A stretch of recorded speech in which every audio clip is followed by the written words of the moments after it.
Comment devenir libre financièrement et ne pas perdre sa vie à la gagner? Je suis Guillaume, cofondateur avec mon associé Christophe de la newsletter Ataraxia. La mission d'Ataraxia est d'aider un maximum de personnes à atteindre la liberté financière grâce à l'investissement, notamment immobilier. Nous avons lancé le podcast Au coin du feu pour partager les discussions que nous avons entre nous. Si vous souhaitez accélérer sur le chemin de la liberté financière, bienvenue avec nous au coin du feu. Alors on va parler d'un sujet qui peut être assez polémique. On est tous les deux divorcés. Moi, relativement récemment, toi, depuis un petit peu plus longtemps. Est-ce que tu peux m'expliquer un peu ta position sur le mariage, le divorce? Peut-être commencer par comment ce divorce s'est passé, ce que tu as appris là-dedans et comment ça a fait évoluer ta vision du mariage? Ouais. Alors moi, je me suis marié et j'ai divorcé quelques mois plus tard. Donc c'était éclair. Et en fait, c'est vrai que ma préoccupation quand on a décidé de divorcer, ça a été de me dire mais comment je vais l'annoncer autour de moi aux gens qui étaient là il y a quelques mois au mariage. Je me suis senti vraiment ridicule, hein. Et puis en fait, en l'annonçant aux gens, c'est vrai que j'ai été assez soulagé parce que la plupart des gens m'ont dit « Ah oui, j'ai connu ou je connais d'autres personnes à qui c'est arrivé ». Et donc c'est vrai que le mariage change une relation. C'est-à-dire qu'il y a beaucoup de gens apparemment, et ça a été mon cas et j'ai découvert que c'était le cas de nombreuses personnes, qui divorcent dans un délai très court après le mariage parce que ça change complètement la dynamique du couple, l'équilibre. Il y a aussi le fait de peut-être se marier, ça fait un projet commun. Et quand le projet aboutit, eh bien, il n'y a plus rien. Et donc ça peut aussi... Mais plus généralement, moi, je ne voulais pas me marier. Et en fait, je l'ai fait... on va dire, j'ai cédé. J'ai cédé à des demandes que je pouvais considérer comme légitimes. Et du coup, forcément, j'aurais pas dû, même si, quelque part, j'ai rien perdu. Ça a été tellement court que j'ai pas eu de problème à ce sujet. Alors, j'ai divorcé, j'avais 30 ans. Et j'avais aussi 30 ans quand je me suis marié. Et c'est vrai que ça a été... Alors, pour moi, c'était un divorce d'un commun accord. C'est pas moi qui ai décidé, c'est pas elle. Ça a été... on l'a décidé ensemble parce que c'est un divorce facile, entre guillemets. Exactement. Et pourtant, ça a été très, très dur. En fait, je peux pas mieux le comparer qu'à une espèce de tempête. Parce que j'étais avec cette personne depuis des années et des années. Et en fait, ça a été un chamboulement tellement énorme que à l'intérieur, ça a remué plein de choses. Et en fait, ça m'a mis dans une position d'incertitude. Et on va dire pendant peut-être un mois ou deux, je me réveillais le matin et je pense que c'est la même chose quand on vit un deuil violent. Se réveiller le matin en disant non, c'est pas vrai, c'était un cauchemar, je me réveille et puis en fait on se dit non, c'est vrai. Et donc c'était assez pénible. Et ce qui m'a beaucoup aidé, c'est de parler à des amis qui avaient vécu la même chose, alors que ce soit un divorce ou une séparation après une longue relation. Et je me souviens d'un ami très proche à qui j'ai posé la question. Et je lui ai dit, mais est-ce que tu y penses encore? Lui, il avait eu une relation très longue, il s'était séparé depuis des années. Et il m'a dit, ah non, pas du tout. Moi, il peut se passer un mois ou deux sans que je pense à la personne. Et en fait, ça m'a rassuré parce que je savais que c'était bien de divorcer, parce que c'était plus possible de vivre comme ça. Mais je pense que j'avais peur d'être dans c'est idiot, hein, mais j'avais peur d'être dans cet état émotionnel trop longtemps qui était dur à vivre. Et en fait, en ayant cette confirmation que ça allait passer et qu'il n'y aurait plus rien, ça m'a rassuré. Et ensuite, c'est allé vite, beaucoup mieux. Toi, tu as eu une expérience différente? Moi, alors, il y a des similarités et des différences, hein. Moi, je me suis séparé. J'ai divorcé quand j'avais, si je dis pas de bêtises, 36, 37 ans, quelque chose comme ça, 36 ans. 6 mois après m'être marié. Donc ça, c'est la similarité. Mais après avoir été, j'ai plus les chiffres exacts, mais 15, 16, 17 ans ensemble, donc une relation assez longue. On a eu 2 enfants ensemble. Ça a été effectivement un choc, comme tu as dit, une tempête. Pour le coup, là, c'était pas d'un commun accord. C'était la décision de l'autre personne. Donc je pense que c'est encore plus violent quand ça arrive comme ça et qu'on l'a pas forcément vu venir. D'autant que je viens, et c'est assez marrant de voir comme la vie nous envoie à chaque fois des choses qui nous forcent à nous challenger quand on est prêt à le faire. Je viens d'une famille où on divorce pas. Enfin, c'était tabou, c'était un sujet où alors, j'ai eu des divorces dans ma famille comme tout le monde, mais c'était vraiment un sujet assez fort. Et donc d'y être confronté, j'ai eu un peu ce même sentiment que toi, de dire ce sentiment de honte qu'on a, je pense tous au début, de dire moi j'ai pas réussi à faire ça, donc de l'annoncer à son entourage et tout ça. Puis finalement, comme tu l'as dit, c'est devenu tellement naturel que les gens... Alors déjà, je pense que c'est un sujet à garder en tête. Tout le monde s'en fiche de nous. Je pense qu'il faut accepter ça. Donc on se fait dans notre tête tout un... On monte ça de façon très élevée en se disant tout le monde va penser ça de moi. En fait, c'est une information comme une autre pour les gens et ils passent, s'ils sont de votre côté, ils passent à autre chose. Ça change absolument dans votre relation avec vous. Mais oui, je me reconnais dans ce que tu disais. Ça a été une vraie tempête. Tu m'as beaucoup aidé pendant cette période-là d'ailleurs, où on perd tous ses repères. Encore plus, je pense, quand on a des enfants, quand on a vraiment construit des choses ensemble. Nous, on avait construit un patrimoine. Enfin, on a construit un patrimoine qu'on a réussi à garder. Je pense que ça, c'est quelque chose qui est assez intéressant de discuter après. Mais c'est un énorme changement de repères. Si on est capable de le tourner positivement après une phase qui est difficile pour tout le monde, c'est aussi une façon de se réinventer, de se redécouvrir, de prendre du temps pour soi, de faire des choses qu'on n'avait pas forcément le temps de faire avant, et donc de réaligner peut-être sa vie. C'est des périodes dans les périodes de tempête qu'on peut se réaligner. Donc au final, c'est systématiquement un mal pour un bien, comme tous les éléments et tous les événements compliqués qui arrivent dans la vie, mais c'est une étape vraiment, vraiment compliquée. Moi, ce que je pourrais partager, c'est qu'effectivement, j'ai la chance que ça se soit bien passé, cette séparation-là, qu'on soit toujours en bon terme. On a gardé le patrimoine qu'on avait en commun, qui est géré et qui est exploité aujourd'hui. Donc c'est aussi bien de voir qu'il y a des divorces qui peuvent se passer correctement. Les enfants ne souffrent pas du tout de ça aujourd'hui. Je trouve qu'ils sont même plutôt plus épanouis qu'avant. Donc voilà, un divorce peut aussi être une nouvelle naissance pour les deux personnes. Et ce que je trouve assez intéressant, c'est ce que tu disais, c'est de voir qu'on a pu être aussi près d'une personne pendant si longtemps, et qu'en fait, ce côté-là est violent et encore violent pour moi quand j'y pense, et de voir que du jour au lendemain, on ne devient pas étranger, mais quasiment. Alors quand on a des enfants, on est amené à se voir plus. Toi, je pense que tu n'as plus aucune relation avec la personne avec qui tu étais. Mais c'est quand même quelque chose qui est encore compliqué pour moi d'assimiler et de comprendre. Je suis quelqu'un qui s'attache aux gens. J'ai pas un entourage avec des milliers de personnes. J'ai un entourage restreint, mais je suis très attaché aux personnes qui sont dans mon entourage. Et du coup, de voir que du jour au lendemain, il y a des personnes avec qui on a partagé des choses aussi fortes qui peuvent disparaître et j'allais dire, dont on se fiche. Alors c'est trop fort ce que je dis, mais en fait, ce qui arrive à cette personne-là, je lui souhaite que du meilleur, mais ça me touche plus forcément aujourd'hui, et l'inverse est vrai aussi. Et c'est quand même quelque chose qui est, pour mon cerveau, encore compliqué à comprendre et à accepter. Nous, on n'avait pas de patrimoine en commun et on n'a pas eu d'enfants. Et donc c'est vrai que depuis le divorce, je n'ai plus eu aucun contact avec cette personne.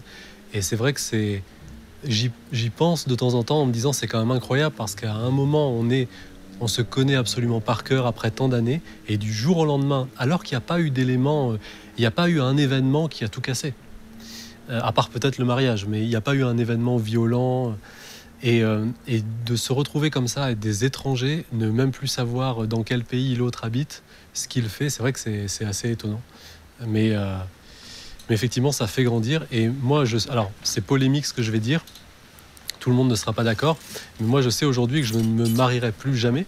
Et d'ailleurs, c'est quand j'ai rencontré la personne avec qui je me suis mis plus tard, c'est justement lors des premiers rendez-vous, c'est quelque chose que j'ai dit directement pour justement pas partir sur des mauvaises bases, parce qu'avec la première personne, c'était une discussion qu'on n'avait pas eue, et du coup, c'était compliqué parce que sa demande de mariage était quelque part légitime, mon envie de pas me marier était légitime aussi, mais comment s'accorder? Et donc je pense que c'est un sujet qu'il faut traiter dès le départ.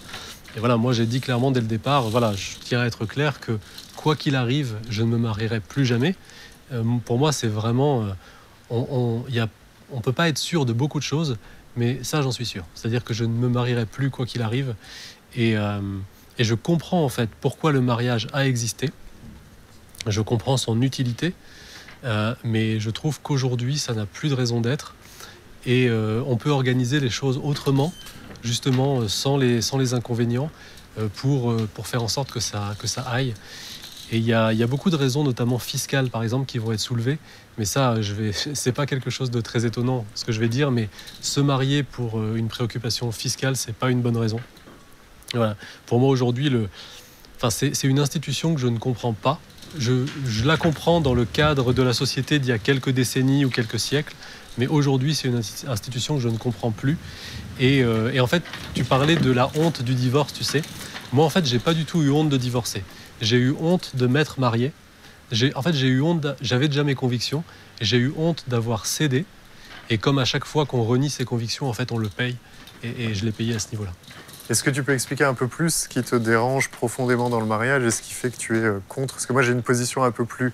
Je comprends ta position, j'ai une position un peu plus légère que je détaillerai un peu après. Est-ce que tu peux expliquer peut-être les 2-3 raisons fondamentales qui te gênent dans le mariage? Je pense que philosophiquement, je suis quelqu'un d'assez libéral. Je considère qu'on doit laisser le choix, que les choses doivent se faire. Par exemple, je pense que la concurrence est quelque chose de bien. Ça pousse à monter en qualité. Ça pousse à... Enfin, c'est quelque chose qui contribue au développement. Et en fait, le fait de mettre des espèces de barrières artificielles, de mettre des contrats qui sont très très sévères, on va dire, puisqu'un divorce, un mariage, c'est un contrat dont la rupture peut être très très sévère au niveau contractuel. Et du coup, imaginons, toi et moi, on fait affaire ensemble. On achète par exemple un immeuble ensemble. Pourquoi est-ce qu'on irait mettre un contrat qui fait que si par exemple moi je veux vendre l'immeuble ou toi tu veux le vendre, eh bien l'autre subisse une pénalité énorme, etc. Non, on en parle, on discute et puis on trouve un arrangement. En fait, si on achète un immeuble ensemble et qu'à un moment je veux vendre et pas toi, eh ben on va trouver un deal qui va faire que tout le monde sera content. C'est l'équilibre naturel des choses. Et du coup, en fait, en plus, j'aime pas quand l'État s'immisce dans quelque chose. Je trouve que globalement, quand l'État fait quelque chose, il le fait mal, notamment parce qu'il n'est pas soumis aux principes libéraux de la concurrence, etc. Et donc, faire s'immiscer l'État dans une relation personnelle entre deux personnes, en plus qui n'est pas une relation d'affaires, mais qui est une relation affective, je trouve que ça n'a aucun sens. Ça en avait à une époque où, justement, les femmes ne travaillaient pas, où il n'y avait aucune aide sociale, et donc ça pouvait avoir des conséquences absolument dramatiques. Quand on lit Victor Hugo, par exemple, c'est ce qui est dit. Donc c'était bien de mettre des protections à une époque, mais aujourd'hui, il y a d'autres protections, et ça n'a plus de sens de se marier. Ça veut dire que si, par exemple, c'est pas l'institution mariage qui te dérange profondément, c'est les contraintes qui y sont associées et qui te forcent la main et qui ne te permettent pas de faire. Je crois qu'aux États-Unis, on peut, quand on se marie, mettre les clauses que l'on veut. Et donc à ce moment-là, moi, je ne serais pas contre. Si je pouvais faire un contrat dans lequel il est écrit qu'en fait, on peut divorcer à tout moment et que quand on divorce, eh bien, il n'y a pas de pénalité pour l'un ou pour l'autre, à ce moment-là, il n'y aurait pas de problème. Mais là, en fait, le problème, je pense, c'est que la plupart des gens se marient sans une connaissance juridique nécessaire pour comprendre ce qu'ils signent. Et c'est dramatique, parce que le divorce, en fait, c'est une catastrophe. Tout le monde y perd, sauf les avocats. Et alors, quand c'est, on va dire, des gens normaux, entre guillemets, avec des patrimoines égaux, des revenus égaux, il ne se passe pas grand-chose. Mais quand on commence à avoir des actifs, c'est vraiment très contraignant. Du coup, en fait, on est relativement alignés. Moi, j'avais jamais pris conscience de ça. En fait, je me suis marié parce que ça rassurait la personne à ce moment-là. J'étais ni pour ni contre, on est restés ensemble. Enfin, je me suis marié très tard, je devais avoir 36 ou 37 ans. Donc il n'y avait pas un idéal particulier derrière, mais j'étais pas forcément contre. La personne avait plutôt envie de le faire. Sûrement par besoin de sécurité. C'est ce qu'on discutait. Et c'est peut-être l'âge, sans créer de polémique, mais c'est l'âge où une femme a peut-être besoin de se sentir un petit peu plus sécurisée sur le long terme. C'est une des raisons pour lesquelles le mariage a été mis en place. Moi, j'avais aucune conscience de ça. Pour le coup, j'étais complètement pas développé du tout sur cette partie-là. Donc, je l'ai découvert avec le divorce. Et effectivement, aujourd'hui, ma position est assez claire. C'est la même que la tienne vis-à-vis du mariage. J'en ai pas besoin.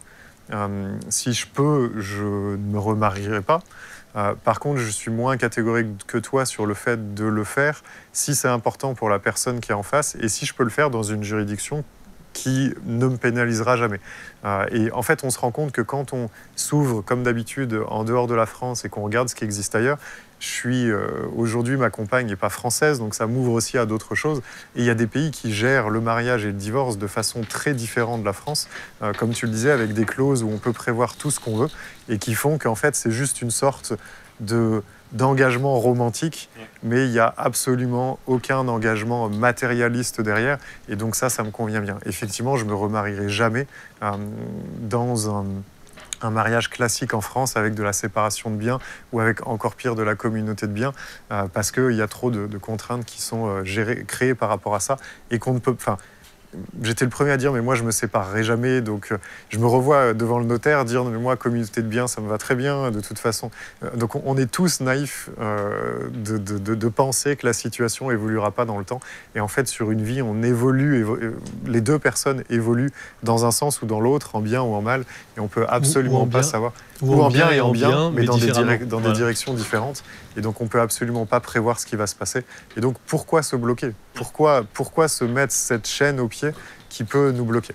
Et il y a quelque chose d'assez intéressant, je trouve, et c'est assez drôle quand on est passé par là et on regarde avec un peu de condescendance, c'est le côté sur d'eux de certaines personnes. C'est-à-dire que des gens qui disent non mais nous c'est différent, nous on divorcera jamais. Et je sais pas si tu te souviens, au tout début où on a commencé à faire des affaires ensemble, j'ai vraiment insisté sur, quand on s'associe avec quelqu'un, j'insistais sur certains points, parce que j'étais divorcé et toi tu ne l'étais pas. Oui, complètement. Et j'insistais sur certains points, notamment de son contrat de mariage. Je voulais absolument que la personne en question, si elle était mariée, le soit sous le régime de la séparation, parce que je savais qu'en cas de divorce, je voulais pas avoir les contraintes. Et toi, tu m'avais dit, est-ce que tu es sûr, est-ce que ça vaut vraiment le coup? Et j'avais insisté là-dessus. Et c'est vrai que... Maintenant, je le comprends. Maintenant, je le comprends. Ouais. Je le comprends, tout à fait. Et c'est assez intéressant, l'évolution du regard, de notre regard sur les gens. Alors, je suis jamais quelqu'un qui a regardé les gens qui étaient mariés comme des modèles, absolument pas.